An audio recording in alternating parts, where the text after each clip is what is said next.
Yes, Iliya, how can I help you? Sorry. I mean, don't worry. Uh, I came here. Well, first let me introduce myself. I am Iliya. I am 22 years old, Okay, and I believe I'm agnostic, right? That's how we call it. Someone that's that fine. someone that Sure, believes there is a God, but no, like, until proven otherwise, sure, sure, basically, right? sure. I have a couple of questions. Okay. First of all, do you uh, do you define yourself as a scholar? No, our definition of the scholar is different than you. We have a technical definition. No, and I don't fit that technical category of what scholar is. No, But it's you being a are he. scholar in Islam. Being a scholar in Islam, it's way different than anything that Westerns would think about. It's a very difficult thing to acquire. Let's just put it that it's actual rank, and it's a technical term. Like there is specifications and requirements. So no, I'm not a scholar from that technical definition. You have people using the term scholar, someone who's knowledgeable in a field that studied it academically. That's how Westerns use it. So it just depends how you use the term. If you're using it from an Islamic point of view, no, I'm not a scholar from an Islamic technical point of view. I'm No. using it as a point of view of, like, are you sure about, like, Do I what you speak talk based about? on knowledge and research of what I Yes, say? Yes, I try my best like to do that. research, like Does it? Does it? researched everything, Yes, questioned and yes, everything. yes, All right, yes, yes, all right, yes. all right. Try my best. So, I wanna ask with I wanna start with, like, kind of a heavy question. So you said that you, like, did some research and know a lot about the Quran and everything. Uh, do you know like about the other books, the Torah, the Bible? Do you know, like, what they talk about? Yes. So, uh, in my youth, like when I went to school, I learned the Torah, Okay. and Are you Jewish? no, I'm not Jewish. Are you no like lineage wise? No, I mean, I guess my grandpa is, well, my grandmother rather, but I myself, I don't define myself in any religion. I don't So if your associate grandmother with any is, religion. that means your mother or your father was, whoever was the child. I mean, yeah, in Israel, that's where I live. We go by, like, mother. So you So, live in Palestine. Okay, that's good to clarify as well. In an occupied state, yes. I guess, and I don't really want to get into it, No, no, but no, no, no, no, no, no. That's not a guess. That's a fact. uh, Historically, that land was given by the bill for declaration. That's not like a maybe yes, maybe no. That's not. That's a I mean, fact. I understand, but I don't really want to get into that. No, no. You use I, the I, I term. just I just don't want to get heated about this. No, no. I'm I'm not sorry. gonna get. I'm not heating. Do I No, sound I'm like I'm talking heated? about myself. Sure. Okay. I'm sorry. I think if anyone gets to get heated, will be the people that are being slaughtered, the children, the innocent women and children that are over 70% of the population that are living in an open air prison. I think if someone should get heated or offended, are the videos that we see of people burning alive. We have weapons and airplanes where people being bombed continuously. These are the people that I'm going to say that you should be offended, not someone who is living in clear, like internet safety, house. Don't see issues there. You have access to water when you want. You have access to food. You have access to internet. So I don't think the person who should get heated is the person who's living in safety of someone else's stolen land. I don't I think that should just be the I, case. I just don't want to raise this discussion. That's fine. I'm talking right now. Right? I'm not asking you questions. I'm just like commenting on the things that are you saying in relation to that. Because I think the least a person like you could do is to choose their words carefully with a Muslim due to the events that are happening today. I think that's the least a person could. If someone were to come with a different kind of terminology, then of course I wouldn't have mentioned all of that. But I think terminology is very important when such things are mentioned. Uh, All right, uh, you said you're reading the thank you, Torah. thank you for your You- input. it's not input; it's actual facts and realities. Yes. Okay. So, uh, my question was, uh, in the Torah and in the Bible, both of those books started, the same way, that there was nothing in the beginning, and then God created everything over the course of 7 days. and the seventh day rested, made animals and everything. Okay. What does the Quran talk about the beginning? Like, if they like, is it also like explaining how the world came to be? So the descriptions in Genesis, in Bereshit, what you call Bereshit, for instance, when it says for the Bereshit bara Elohim hashamayim v'tarz, when it says the stuff in the beginning of Genesis, for instance, it goes into extensive detail about the creation of certain things and days and all of that. That's not the case in the Quran. The Quran talks about the creation. Yes, it talks about the number of days, and it refutes the absurdity of God resting. Do you believe that God needs to rest and refresh? If there is a God ever, does that God need to rest and refresh? Or do you believe that's an absurd concept? If it defined him as a perfect being, then I guess not. So the God that majority of the people in the land that you're living in right now that believe in, they believe in an imperfect concept of God, because them believing that he rested and refreshed is an imperfect thing. Because the Quran corrects that specific thing. So the Quran, Allah, when he speaks about creating the heavens and the earth, Allah says in the Quran something very important. He says, وَمَا مَسَّنَا مِن لُغُوب. Lughub is the minimalist amount possible of fatigue or tiredness. So Allah completely refutes this idea, because there are people who believe it, like the people who live in that land, Palestine, today. So we believe that's a deficiency. So Allah talks about creation of the heavens and the earth. Yes. Allah talks about creating the heavens, them being smoke and them being 7 layers. Allah talks about creation of the earth and then placing mountains and creating vegetation for the people. These things are there. Not in the systematic way that perhaps you might see more in Genesis, but it is there in the Quran in multiple different chapters. Yes. So if you read throughout the Quran, you will see it's talking about that. So if all of those books start the same way, well, I mean, you said so yourself that the Quran like corrects it, but and it doesn't just correct what you're saying. Sorry, it doesn't start there. Quran doesn't start like the beginning of the Quran. Opening chapter 1 does not talk about the creation. It's not like Bereshit. I mean, from what I understand, but I haven't done like a lot of research, so I can't really say it for sure. But the Quran basically, he tells like the story from different perspectives, right? Or am I completely wrong? No, whose story? It depends on whose story. Like certain prophets, it can tell. Do you have like a first book, like for example, like in Bible? Yeah, I just told Genesis, you about it. The first chapter, the Fatiha. It's called Fatiha, means opening chapter. That's the translation of it. That is a form of a prayer, praising God, and then a form of a prayer, asking God to keep you on the straight path, etc. That's the first chapter. Second chapter of the Quran then talks about first different categories of people. First talks about the believers, 5 verses. It talks about disbelievers, 2 verses. Then 13 verses talks about the hypocrites. Then it goes into a bit of the creation, very brief. Then it goes to Adam. So and then it goes into different things, like the story of Moses. So from Adam to Moses. Yeah, it's not. It's a concept in the Arabic language of eloquence called iltifat, in which you shift different topics. That's a Quranic eloquence things that exist in the Arabic language. It's a very well-known concept in the Arabic language. So it does not. It's not like the Bible at all, and it does not start with like a story of creation or any of that. Hold on.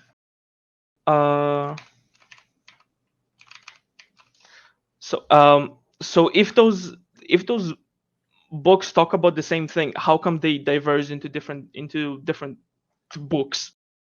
If they all tell basically the same story. They don't divert into different books. They're separate books. I mean, but they tell the same story. No. And plus, what the Christians believe, they believe in the books of the Jews as well. It's not like they have the same story repeated or something. They just believe in the previous books of the Jews. That's what the Christians do. Whatever the Bible, New Testament includes the Old Testament, which includes the 5 books, which what you call the Torah and the books of the prophets. So it's not like they repeat the same thing again. No, they just believe in what you believe in. They accept the same things that you accept. That's why you have a similarity with them, because they say accept the same scripture. Now, on the other hand, the Quran does not do that. Does not do that. It's not a book that comes to repeat exactly what was said. it corrects many things that have been changed. That's the point that I'm telling you. So the things about the prophets making a lot of sins and living horrible lives, all of that is corrected in the Quran. Description that Adam was perfect, original sin, all of these things have been removed. Then it's not removed, it's corrected. Allah tells you that these things are corruptions. This is not how history happened. God does not need to rest. He does not wrestle with a human called Jacob and then get defeated and then call him Israel. That doesn't happen. God is not defeated. Mm-hmm. So it corrects this irrational, incorrect things. Mm-hmm. Understood. Okay. I also have like a small question. Then I'll have a question for you after you're done. Yes. Definitely. So I heard that drawing or listening to music it's haram, right? Mm-hmm. Could you explain why? Because Allah commanded it. So music, I've already briefly talked about that in the stream a little bit. It's an instrument used of Satan. You can see what music is about today. Just degrading women, killing, drugs, all of this stuff. It exists always in combination of things like drinking alcohol, fornication, things which are used as instruments of Satan. It's very addictive. It can have a negative influence on the human being, the individual. But that's not why it's haram. It's haram because Allah said it's haram. Now, when it comes to drawing, it's only drawing living things. It's only drawing living human beings. It's not only just drawing, but it's also mainly the hadith is used about sculpture, making something. Because we humans have a habit of worshiping these things later on. That's how it happened in the beginning, at the time of Noah. People have made these idols of righteous people, and then they started worshiping them. So anything that can lead into a form of worship is strictly prohibited as well, or worshiping other than God, strictly prohibited as well in Islam. Mm-hmm. All right. So now my question to you is, do you feel good with yourself living in someone else's land? Like, do you feel okay with yourself? Like, I want to know what kind of narrative you have in your mind, what kind of a person you are. What is the narrative that you tell yourself, like, or the people around you tell themselves when they are staying in someone else's land? Your family, originally, did they come to the land of Palestine? I mean, my heritage started in Ukraine, in Odessa. Okay, sure. And so they came from Ukraine. Yes. Yes. What time did they come from Ukraine? A long time ago, before I was born, like 27, 28 years ago. So that's not a long time. My parents immigrated here. Sure. So your parents are Ukrainian Jewish immigrants into the land of Palestine. Okay. Yes. No, I'm just clarifying. This is the case. So the Ukrainian Jewish, do you know the land that you're living on? Was there someone else living in that land before you stayed in it? Before they were evicted or kicked out? I don't know. I guess not, because Ashkelon was it was a city occupied by the Jewish people. No, the land you were in was free. So who was there? There had to have been someone living in that place now, or owning that place, having that property, living in that place. Now, you do not know who is what you're saying to me. Now, what if there was a person? Now, let's say hypothetically, what if there was a person who was a Palestinian living in that land, in that you're staying in right now, and then a group of people came. That the Palestinian country opened the doors and allowed these people to come in on the ships of Herzl, including from Ukraine, from Sweden, from all over, who were running away from Hitler, of course. So the Muslims opened their doors, and these people came in. And then that person that opened his door, one of the people that lived in the house that you were in, the British government ended up, after the Arabs became weak and all of that, taking control over that land, and then doing something called the Balfour Declaration. And then gradually, it became a Jewish government. And then they kicked that man who opened his doors of his house, and then the house became vacated and empty, or they forced him to sell it, or whatever they did. They took it forcibly from him, like that fat person that there is a meme of him. If I don't take it, someone else will take it. I don't know if you've seen that or not. You are stealing my house. And if I don't steal it, someone else is going to steal it. And then your ancestors or whoever it is came and took that land. Then how would that make you feel?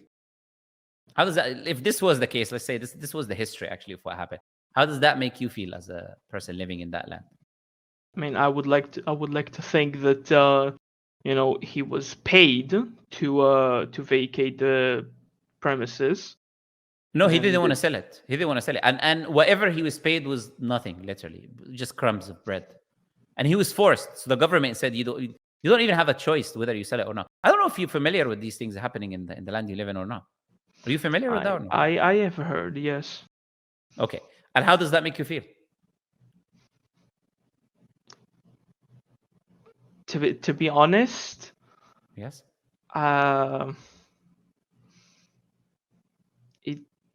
It was made for the name of advancement. His land was used to nurture new people that could superior, bring right? value. People that are superior, right? The chosen people of God. I didn't say that. No, I'm clarifying because it seems like ends justify the means. So if it nurtures, there's no problem. You can take the land. I said that the land that was used for this family can now be used for multiple families, which will be able used for families, his families. Do you know Palestinians have way more children? But now the same. Do you know that Palestinians have way more children than your people ever do? Talking about the Israelis that live, because when you have Tel Aviv being the capital of gayism, gay state in the world, the capital of being gay or LGBTQ, for example, or the fact that a lot of you right now are like yourself, agnostic or atheist, you don't believe in having children anyways much. So the people who actually have families and do have families, multiple families, are likely to be the Palestinians. Likely. We're talking about statistics here. Of course, there are exceptions with Jewish people who are very happy making families, very good people. They exist. Now, I'm talking about the overwhelming majority are not really multiplying. You can look at the stats in your own country. I'm not sure if you've done that or not. The amount of children that the Israelis are having versus the Palestinians. There is a reason they're killing them. Have you heard of mowing the lawn, the policy of mowing the lawn? No. The Israeli policy, army policy of mowing the lawn is to kill Palestinians every couple of years. So you ensure that they don't multiply. That's why you have 70. Why do you have 70% in women and children in Gaza, in the open air prison? This is a question I have. Do you condemn the fact that there are now millions of people living in this very small area called Gaza, being bombed continuously, being told to evacuate from a place and then bombing it, and being derived access to food, water, internet, or communication with the people outside, and being treated like lesser, not actually human beings? Do you condemn that?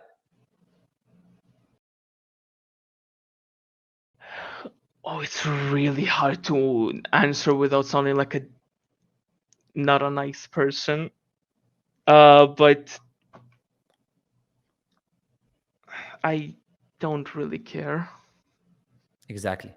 And I love you answer this way. You answer two things, which here shows the people the reality of people who occupy the land of Palestine today. Number one, they think just ends justifies the means. If I have the land, if I take it, if I do everyone, who cares if we took it from someone else forced?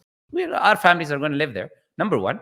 Number two, who cares if people are killed or being bombed or whatever it is? As long as we are happy, we're doing whatever we want, the chosen people of God, allegedly, then everything is all good. It's all fine. Who cares, man? Like, human beings are killed, man. Who cares? Babies are being burned alive. So what? Who cares? So this is, I do appreciate you showing that reality to the world. I'll say that's sufficient, as more than enough for me.